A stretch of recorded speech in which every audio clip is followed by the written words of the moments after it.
ಈ ಫ್ಯಾಮಿಲಿ ಪೂರ್ತಿ 1 ತಿಂಗಳಿಂದ ಸಮುದ್ರದಲ್ಲಿ ದಾರಿ ತಪ್ಪಿ ಅಲೆದಾಡ್ತಾ ಇತ್ತು. ಪ್ರತಿದಿನ ಇವರು ಹಸಿ ಮೀನುಗಳನ್ನೇ ತಿಂದು ಜೀವ ಉಳಿಸ್ಕೊಳ್ತಾ ಇದ್ರು. ಆದ್ರೆ ಒಂದು ದಿನ ತಂದೆಗೆ ಎಷ್ಟೊಂದು ಹಸಿವಾಯ್ತು ಅಂದ್ರೆ ಪಕ್ಕದಲ್ಲೇ ಕೂತಿದ್ದ ತನ್ನ ಮಗನ್ನ ನೋಡಿ ಇವನ್ನೇ ತಿಂದು ಬಿಡೋಣ ಅಂತ ಅಂದುಕೊಂಡ. ಆ ಕ್ರೂರಿ ತಂದೆ ಮಗನ್ ಮೇಲೆ ಅಟ್ಯಾಕ್ ಮಾಡಕ್ ಹೋದಾಗ ಅಲ್ಲೇ ಇದ್ದ ತಾಯಿ ಒಂದು ಕಬ್ಬಿಣದ ರಾಡ್ ತಗೊಂಡು ಗಂಡನಿಗೆ ಹೊಡೆದು ಸಾಯಿಸಿಬಿಡ್ತಾಳೆ. ಆಮೇಲೆ ಅವನ ಶವನ ಸಮುದ್ರಕ್ಕೆ ಎಸೆದು ಬಿಡ್ತಾಳೆ. ಈಗ ಬರೀ ಆ ತಾಯಿ ಮತ್ತೆ 2 ಮಕ್ಕಳು ಮಾತ್ರ ಉಳಿದಿದ್ರು. ಹಾಗೆ ಸಮುದ್ರದಲ್ಲಿ ತೇಲುತ್ತಾ ಹೋಗ್ತಾ ಇದ್ರು. ಹಸಿವಿನಿಂದ ಅವರ ಕಂಡೀಷನ್ ತುಂಬಾ ಕೆಟ್ಟದಾಗಿತ್ತು. ಅಷ್ಟರಲ್ಲಿ ತಾಯಿ ಕಣ್ಣಿಗೆ ದೂರದಲ್ಲಿ ಒಂದು ಭೂಮಿ ಕಾಣಿಸುತ್ತೆ. ಮೊದಲಿಗೆ ಅವಳಿಗೆ ಇದು ಏನೋ ಭ್ರಮೆ ಇರಬೇಕು ಅನ್ಸುತ್ತೆ. ಆದ್ರೆ ಹತ್ರ ಹೋಗಿ ನೋಡಿದಾಗ ಗೊತ್ತಾಗುತ್ತೆ ಅದು ನಿಜವಾಗಿಯೂ ಒಂದು ಚಿಕ್ಕ ಐಲ್ಯಾಂಡ್ ಅಂತ. ಅವಳು ಖುಷಿಯಿಂದ ಕುಣಿದು ಬಿಡ್ತಾಳೆ. ಸ್ವಲ್ಪ ಹೊತ್ತಿನ ನಂತರ ಅವರ ಬೋಟ್ ದಡ ಸೇರುತ್ತೆ. ತಾಯಿ ಮಕ್ಕಳನ್ನ ಕರ್ಕೊಂಡು ಕೆಳಗಿಳಿತಾಳೆ. ಅವಳು ಮಕ್ಕಳಿಗೆ ಏನಾದ್ರೂ ಊಟ ಮಾಡಿಸಬೇಕು ಅಂತ ತಕ್ಷಣ ಒಂದು ಕಲ್ಲಿನಿಂದ ತೆಂಗಿನಕಾಯಿ ಒಡೆದು ಸ್ವಲ್ಪ ನೀರನ್ನ ತಾನು ಕುಡಿದು ಬಾಕಿ ಇರೋದನ್ನ ಮಕ್ಕಳಿಗೆ ಕುಡಿಸ್ತಾಳೆ. ಆಮೇಲೆ ಒಂದು ಕಡೆ ಟಾರ್ಪೋಲಿನ್ ಹಾಕಿ ತನ್ನ ಹತ್ರ ಇದ್ದ ಸಾಮಾನುಗಳನ್ನೆಲ್ಲ ಇಟ್ಟು ಒಂದು ಚಿಕ್ಕ ಟೆಂಟ್ ರೆಡಿ ಮಾಡ್ತಾಳೆ.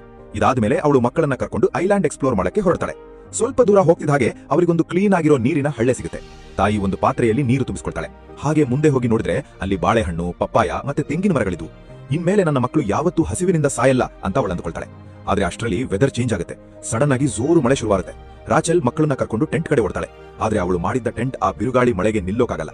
ಬೇರೆ ದಾರಿನೇ ಇಲ್ಲದೆ ಮಕ್ಕಳನ್ನ ಒಂದು ಬ್ಲಾಂಕೆಟ್ ನಲ್ಲಿ ಸುತ್ತಿ ಮಳೆಗೆ ನೆನಿಬಾರದು ಮತ್ತೆ ಚಳಿ ಆಗಬಾರದು ಅಂತ ಗಟ್ಟಿಯಾಗಿ ತಪ್ಕೊಳ್ತಾಳೆ.